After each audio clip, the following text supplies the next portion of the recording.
Felipe Juncal Mendoza te pregunta, ¿han aumentado el número de lectores en el sexenio calderonista?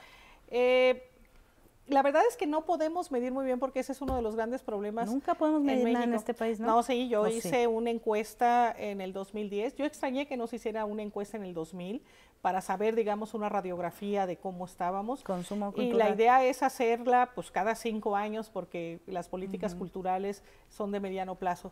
Pero hay 3 datos que a mí me alientan muchísimo. Sé que los jóvenes leen más que los mayores. Y en ese sentido, la promoción de la lectura que se ha venido haciendo desde hace 25 años de manera sistemática está rindiendo frutos. La segunda, que tenemos una industria editorial muy sólida y muy importante. Y la tercera, que tenemos ferias de libro, entre ellas de manera muy notable la Feria Internacional del Libro de Guadalajara, que es la más importante del idioma, y la FILIC, que se lleva a cabo la Feria Internacional del Libro Infantil y Juvenil en el CENAR, que es la más importante en su tipo en el mundo. Entonces, esos son indicadores que te hablan, que te dan mucho aliento. Pero por otro lado, la verdad es que también, Katia, hay que escucharnos hablar. Se habla muy buen nivel de idioma, se tiene un muy buen nivel de idioma en México. Ok. El periodista se pregunta, ¿cómo se promueve la cultura independiente con el dinero y los intereses del Estado? Ese es justamente el proyecto cultural del siglo XXI mexicano. Aprovechar el talento de los creadores, la fortaleza de las instituciones y la participación de la sociedad.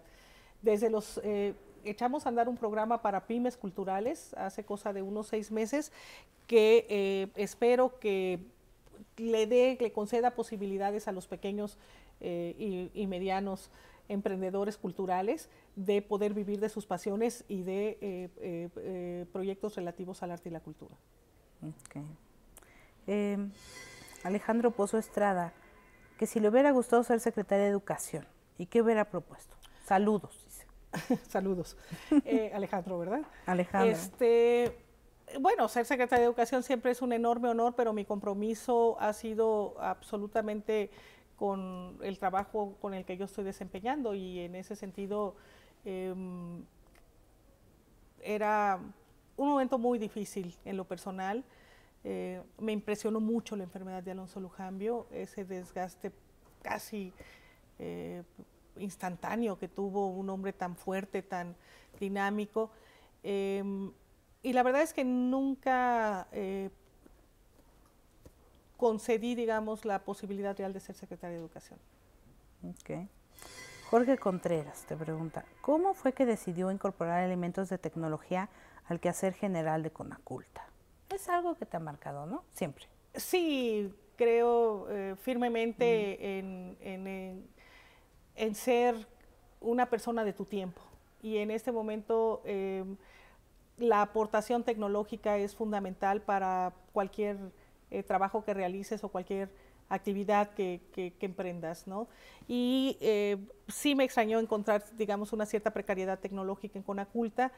Me pareció que teníamos que hacer una impronta y una apuesta muy decidida por eso, y empezamos con las aplicaciones literarias. Hace una semana presentamos la aplicación de lo que es una enciclopedia cultural del país, en donde puedes encontrar todos los datos sobre zonas arqueológicas, sobre una serie de eventos culturales que vale la pena revisar, y creo muchísimo en la posibilidad de electrónica sin renunciar a la posibilidad del establecimiento de lo que llamo brick, el ladrillo, ¿no? De construir grandes y rescatar grandes construcciones del país.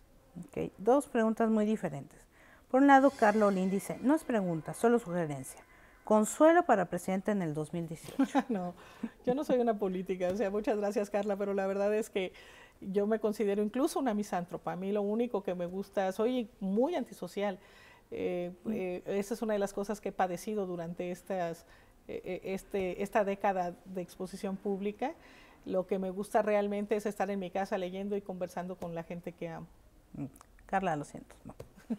Y Joaquín Robles Mora te pregunta, ¿hasta qué punto se dio Consuelo Sáezar sus libertades al trabajar para fíjate, tiene muy mala opinión este gobierno, pero así llegó, un gobierno sexista, homofóbico y sectario? No fue mi caso. Okay. ¿Por qué omitió Luis Guacuja Acevedo? ¿Por qué omitió gestionar el Fondo Cultural México-Unión Europea que por inactividad de 3 años en Conaculta se perdió? Eso no es cierto. La embajadora Fuentes Verain nos apoyó muchísimo. Había, digamos, una diferencia entre la legislación mexicana y la legislación de la Comunidad de la Unión Económica Europea, que pudimos conciliar gracias al talento de los abogados y a la voluntad de esa talentosísima embajadora que tenemos en la comunidad, que es Sandra Fuentes Verain. Y por cierto, puede buscar eso en la página de internet de Conaculta para que busque una beca por si le interesa. Ok.